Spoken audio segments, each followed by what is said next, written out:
Hello and a warm welcome to Junction. Thanks very much for stopping by, and I hope I find you all keeping safe and well during 2020, which seems to keep rumbling on in the same vein.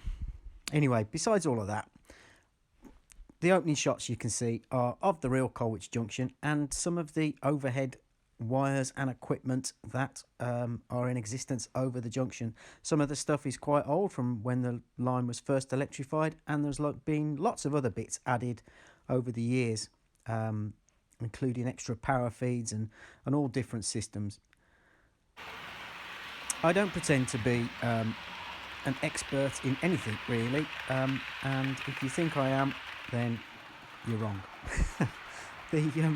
The layout, as you can see, I'm trying to recreate something that I see pretty much every day when I'm out walking my dog, and that is the main line, the electrified main line.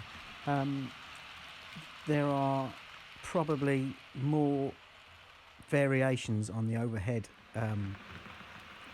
gantries and cantilevers and wires than could ever be modelled. I think there's no two that are the same, and I'm trying to create something that gives you that flavour. So please don't ever expect it to be modelled accurately or anything else but. So yeah, that's pretty much what I'm trying to do. Here in the UK, I think we're very, very limited with how we model the overheads. Unless you're prepared to scratch build, and I don't know whether you can make things with a 3D printer that are so intricate. That's something I don't know anything about at all. But I've been using the wonderful scale model scenery uprights and gantries, bits of plaster strut, and the Dapol overhead line side kits, which are fairly cheap. I can pinch the insulators, I can cut the arms and re-super glue them to make them into different shapes, and they are pretty robust, I've got to say. I've got away with it, and you know, I can re-hang wires on them after they've been butchered. For the level of modelling that I've reached, I'm quite happy with the way these are looking at the moment. I'm always open to new suggestions and always ready to learn new stuff. But for a first go, I think they're looking okay. They don't get modelled enough, in my opinion, but then again, they are very, very restrictive on what you can do to the track beneath. Cleaning them, of course, is a major problem, but we'll move on to that in a minute or two. If you've watched any of my previous videos, you know that I don't plan anything out particularly. I certainly don't use anything like software or anything like that. I barely use a piece of paper. So everything that you see has come from an idea in my head, and I'm quite happy with the way that looks. But that throws up its own challenges, one of which is how to fit and where to fit the gantries and the overhead cables.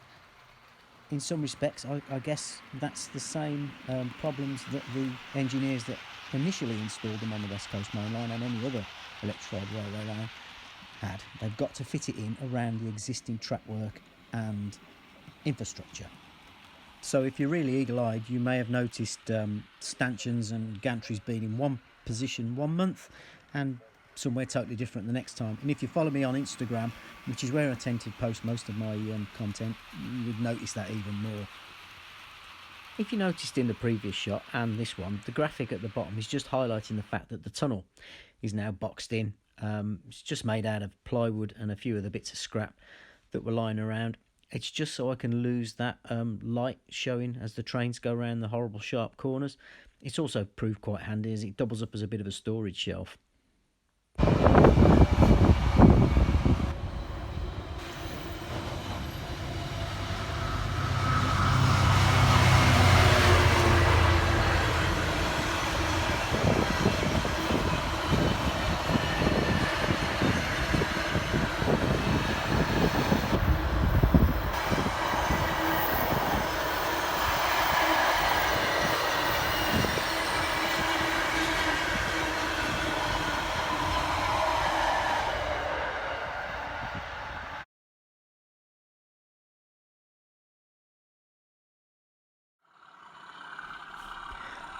Well, I have considered not putting any cables up at all and just having the gantries.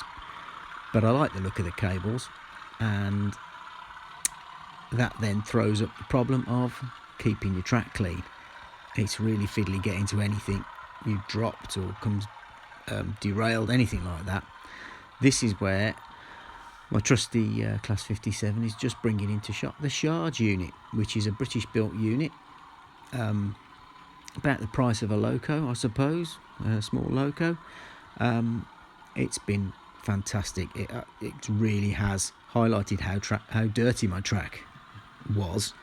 It seems to have solved so many issues with stuttering locos, and now I can get a really good cleaning regime in place and pretty much do away with my 40-year-old track rubber. I don't do reviews on anything. There's plenty of reviews out there in YouTube land, but I would recommend, if you get a chance, take a look at I think it's Jerry at Kampala Road. He did a 2-part review on this particular unit, and it's really in depth, pros and cons for it. So if you get a chance, take a look at his video, or his videos, and make up your own mind. It's a lot cheaper than the American-built CMX, but yeah, it works fine. I'm very, very pleased with it, and my trains are very, very pleased with it as well. So for me, it's definitely been worth the outlay to finally get some clean track.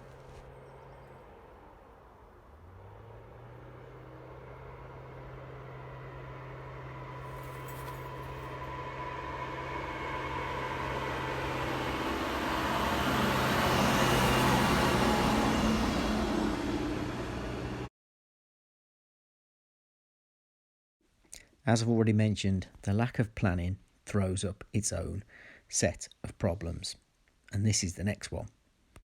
I'm guessing I'm not the only one out there who has corners and parts of the layout that never seem to get finished. Well, over the last month I decided that those neglected areas would get some attention. Now, from day one, this little corner of the layout was always going to have a siding with a disused wagon in it, and everything for months seemed to be going to plan, until the embankment and the factories rendered that idea completely useless, because there wasn't enough room left to have a siding. So I had to come up with another idea. So my old friend Dereliction came to the rescue. I bought these really poor quality transformers from eBay. So I decided, rather than throw them away or scrap them, I thought I'll create a substation, and that's what you see in front of you. Made some extra walling, and a little bit of overgrowth, a few bits of disuse, this and that, seemed to blend it quite well into the scene. It's not finished yet. There's still a few things to do, but overall I think it looks all right. That left me with the opposite end of the TMD, now where the fueling depot is, a blank spot, and I've tried all sorts of different things in that area, and favourite was to be the REB unit, but I really liked the bit of disused track, and I didn't want it to go to waste, so that's what I did. I buried it in the undergrowth with a buffer stop to make it look like perhaps once upon a time there used to be a track there. And it was just left when the layout of the TMD was changed. So again, very happy with that. And Dereliction wins out again, I'm afraid. I will put something a bit more positive in somewhere at some point, but again, I'm quite pleased with the way that this looks. Just echoes back to a time when things were slightly different, and perhaps there was once a steam shed there. Who knows?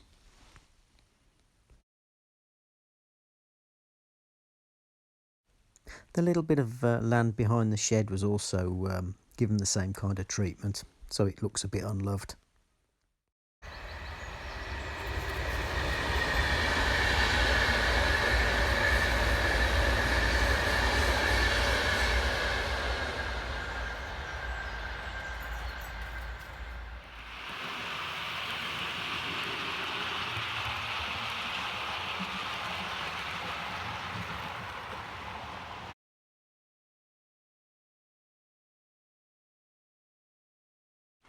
To give the layout a more of a West Coast mainline feel, we were really lacking in electric logos.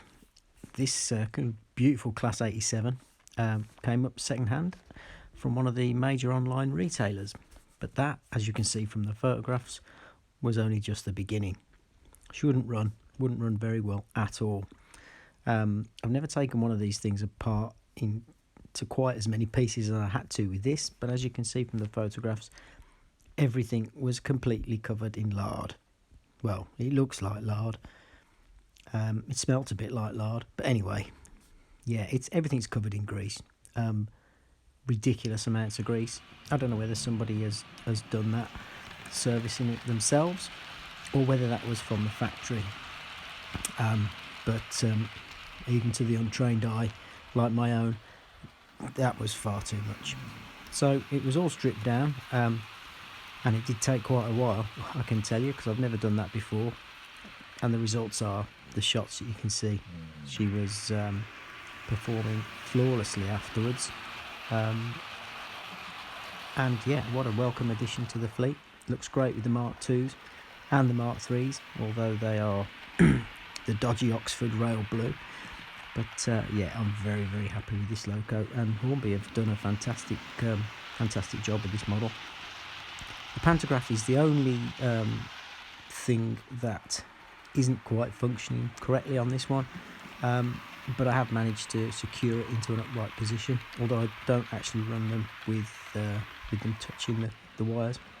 But yeah, I think finally it's unmistakably West Coast mainline.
Well, as you can see, there's been plenty going on in the last month or so, and there's plenty to do in the month coming up. The scenic side of the layout, which I haven't even started yet, needs a viaduct. Good news is, for this next lockdown period, I bought a viaduct kit, and I've got to bash that into some representation of another idea I've got floating around in my mind. So hopefully next month I can bring you an update on that. But in the meantime, if you've subscribed to the channel, thanks very much, much appreciated. If you haven't already, why not click the button?